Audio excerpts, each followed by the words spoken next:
For $2, this is what we ended up with over the season.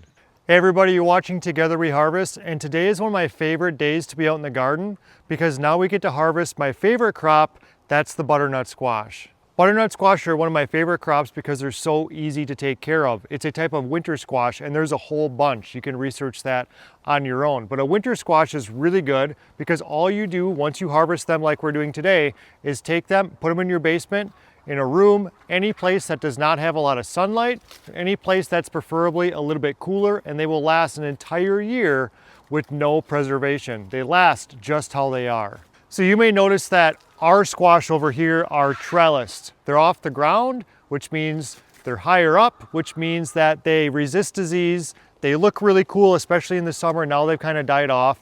But the reason why we trellis them is also to save space on the ground. These trellises are built for free using tree limbs on our property. I've got 2 videos. I will post one down in the description below if you'd like to know how we put these together.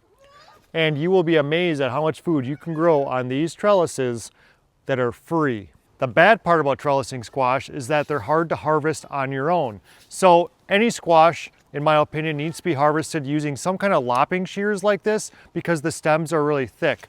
Think of a pumpkin, how thick those stems are and how hard they are. A regular scissors or a pruners usually doesn't do the job, so you need a lopping shears in order to cut the stems.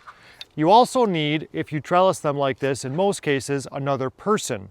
One person's going to cut the stem well above the fruit, like an inch or 2 at least, leave a lot of stem on if you can, and the other person's gonna hold the fruit and prevent it from falling to the ground. If you grow your squash on the ground, you don't need another person to do this, but you absolutely need something strong like a lopping shears or a really strong pruning shears in order to cut through the stem. All right, so to do this one, I'm gonna go as high up as I can on the squash stem up here. Sometimes you can get really high, sometimes you can't, and you're just going to snip it off. Oops, got it. There we go. The other reason why we're doing this today and not waiting is because we're expecting to get our first frost tonight. And once we get our first frost, these leaves are gonna die and the vines are gonna become weak and probably not support these squash, which is a problem.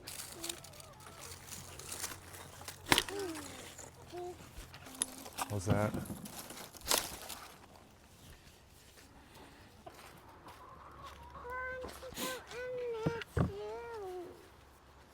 So I try to avoid having these small ones on like this, not the small size squash, because we're gonna get all these different sizes.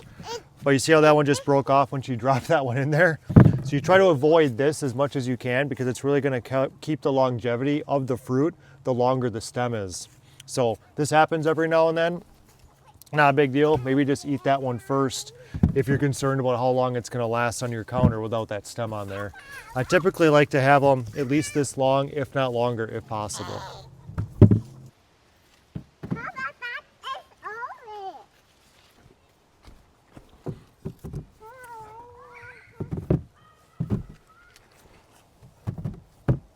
We now have almost a full wheelbarrow of butternut squash. You're gonna notice too, there's some weight in there. You're gonna notice that some of them are green. We had so much foliage throughout the summer, we couldn't keep an eye on all of them. I try to trim off the vine after, I would say like August 1st. I don't let them grow anymore, so they put more energy into the fruit and become more like this than like this. With these small green ones, I'm not sure what we're gonna do. We'll try to put them in storage with these ones. Usually they don't turn out super well. It ends up being something that we just toss because it doesn't really ripen the way that it should. The way you can determine if a butternut squash is ripe is by pushing in the ends like this with your fingernail. If it goes in with a lot of force, it's probably getting close to being ripe, if not ripe. If it goes in real easy with just your thumbnail, it's not ripe at all. The other way is how green it is. If it's not this nice brown color like this, it's not ready. The other way is to determine by the stem. If the stem is like a bright green or even kind of soft, it's usually not ready. Now these ones are still green, but we had no choice but to get them out of the garden tonight because of the frost we're expecting tonight, which is actually later than usual. All of the squash that we grow here on our property, we grow from seed in a small grow light in our spare bedroom in our house. That's where all these come from. And I pay $2 a seed packet. that gives us all the squash we need for the entire year. So for $2, this is what we ended up with over the season for $2. That does not include labor and time and all that other stuff and garden infrastructure that we've had for many years, but it does go to show that you can have a lot of fruit, a lot of food, which this is going to be a lot of food, in soups and dips and just eating the way it is and everything else. We've got a newborn at the house, and when he starts eating, this is great food for babies as well, far better than anything you can find in the store.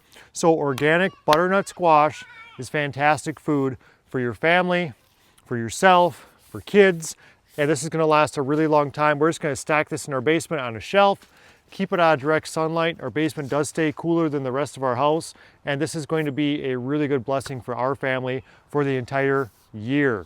We're setting the table to show you what this harvest looks like once it's all laid out. It's kind of hard to see that once everything's in a bucket or a wheelbarrow. So we've got a big table to display this on.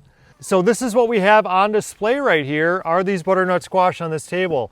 These little ones like this just got pollinated late in the season, probably around August, and now we're in the beginning of October, and so they're just not very big. We do keep the green ones like that just to see what happens. Sometimes they turn brown, we end up eating them. We ended up with some hybrid kind of looking squash like this, no big deal. That happened last year. We had one that was just completely different. We ended up eating it, it was actually pretty good. Again, these are just gonna go in our basement and they're gonna last an entire year with no preservation at all. We're gonna set it on the shelf and there it's gonna set for an entire year. And if we wanna eat these a year from now in October next year or up to October next year, which would be 2026, we can do that. It's not gonna be a problem. These are still gonna be rock hard and they're still gonna be ready to go, and they're gonna preserve all on their own. All you have to do is put them in your basement, keep them out of the sunlight.